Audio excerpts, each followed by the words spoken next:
Hey, horror fans! Once again, it is me, the Horror Mizamani G, trying to review the third and final film of this Strangers trilogy. It is The Strangers Chapter 3, and I'm pretty sure I speak for all of us. We're glad that this goddamn terrible series is over with. Y'all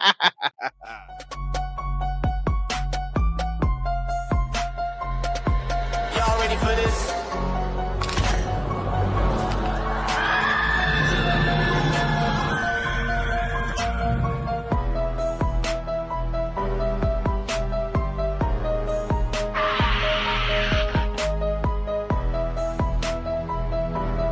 Hey, horror fans! Once again, it is me, the Horror Mizamani G.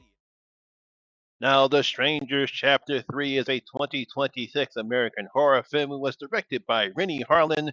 It was written by Alan R. Cohen and Alan Freeland. Now, the movie stars Madeline Tesh, Gabriel Brasso, Emma Horeff, and Richard Brake. Now, in the series' most brutal chapter, Maya collides with the masked killers and finds that the only way out of the nightmare is to be in it, which doesn't make absolutely no sense whatsoever.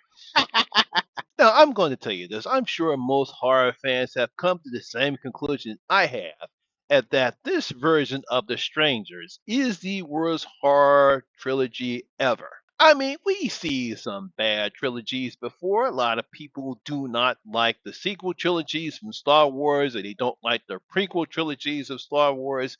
But I believe, without a matter of fact, that us horror fans do not like a single film in this trilogy. I'm sure that American filmmaker Brian Bertino, who created the original film back in 2008 along with the sequel in 2018, didn't have this crap in what the filmmakers and Lionsgate have given us with this terrible trilogy. I'm pretty sure this is not what he envisioned when he created the original film and the sequel. I says, what the hell did you guys do to my creation here? I mean, it was bad enough that the first film in this trilogy was a complete ripoff in the original film.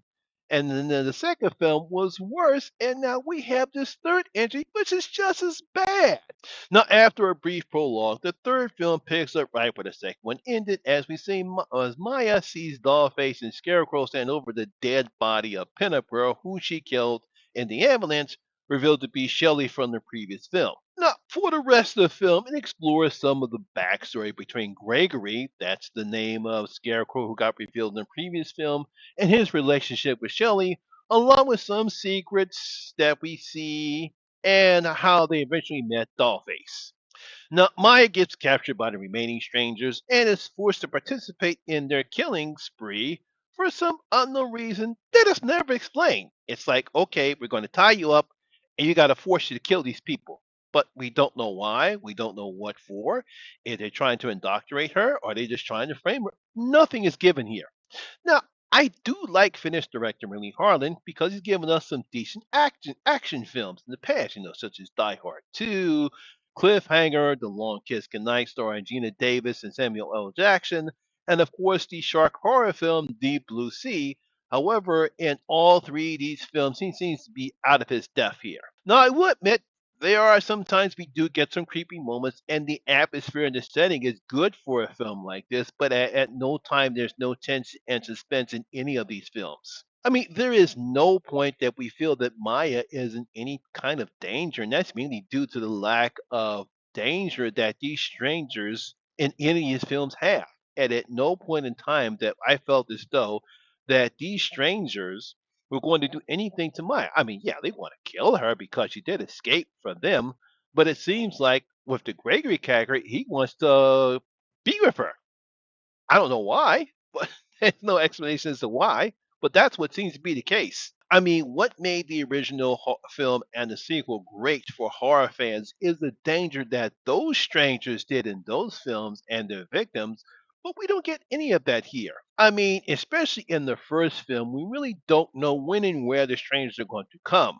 But to attack Lil Taylor and Scott Speedman, the victims in the first film, I forgot the characters that they were portraying.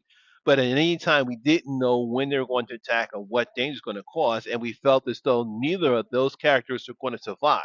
But we don't get any of that here. Yes, they killed Ryan in the first film, but that's it.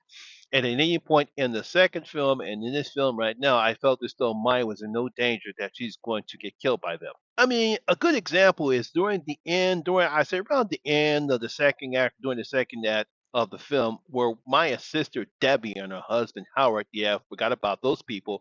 They're trapped in the abandoned trailer, and I'm sure just like the audience felt that I did, oh, they're going to get killed because that's what they're there for. I mean, there's no particular reason as the reason why the Scarecrow kill both Howard and her sister Debbie. Maybe he's trying to get her to feel the same way he feels, and that's the reason why he is a killer. But there's a difference between being a serial killer with no emotion as opposed to what Maya's going through. I guess he thought that's what he's trying to attempt to her to do. Now, what also doesn't help is the screenplay that Alan Cohen and Alan Freeman have wrote us, because it's full of cliched and one-dimensional characters like Chev Rotter and his connection to the strangers. It's no surprising what his connection is to the strangers. Nothing shocking.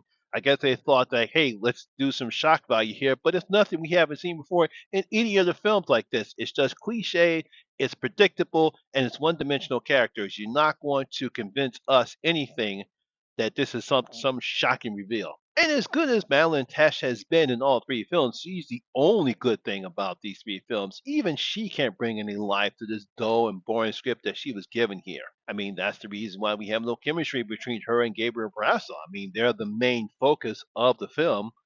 But this guy seems to be whispering his lines so low that the audience can't hear what in the world he's saying. I mean, that's the main. If you're going to make these two the main focal point of the film, where she's trying her best as a five and he's trying his best to convince her to be like him, but when there's no chemistry and we can't buy what he's selling to her. Poor Richard Blake is wasting his role of Sheriff Rotter, and so is the rest of the cast, as they don't provide anything at all in any of these films. Like I said, his connection to the strangers is nothing shocking, it's quite predictable. Some of the stuff he does doesn't shock anybody. The rest of the characters, they're just there just to stand around and look weird and look stupid and be pissed off because, for some reason they have an idea about what's going on, but there's nothing they can do about it.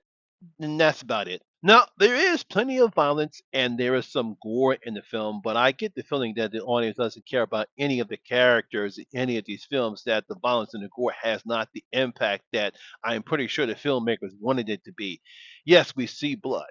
Yes, we see gore, but it doesn't mean anything if we don't care what's happening to the victims in the film. I mean, in closing, I simply don't know what the filmmakers were doing here, but they are going to go down as a crew who brought us one of the worst horror trilogies so far, and these people have to work very hard so that we forget what a terrible and awful film series this was.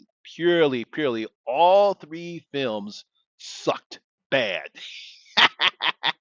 So I'm going to give The Strangers Chapter 3 only one of the miser's five bloody coins. Yes, only one.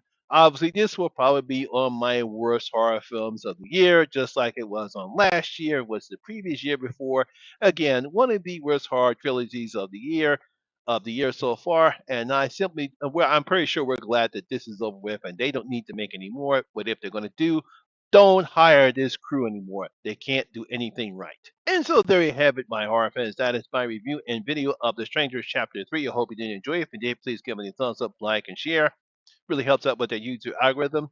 What are your thoughts on The Strangers Chapter 3? Did anybody enjoy any of these films in this series? Please leave your comments in the comment section below to tell you about the film series. Also, if you're new here, please hit that subscribe button, ring that notification bell. That way you'll be notified anytime when I put up new videos such as this one. Once again, my name is Lamont Smith, better known as the Horror Mizamani G, and always remember, horror rules. And I see you in my next video. Like I say, safe out there.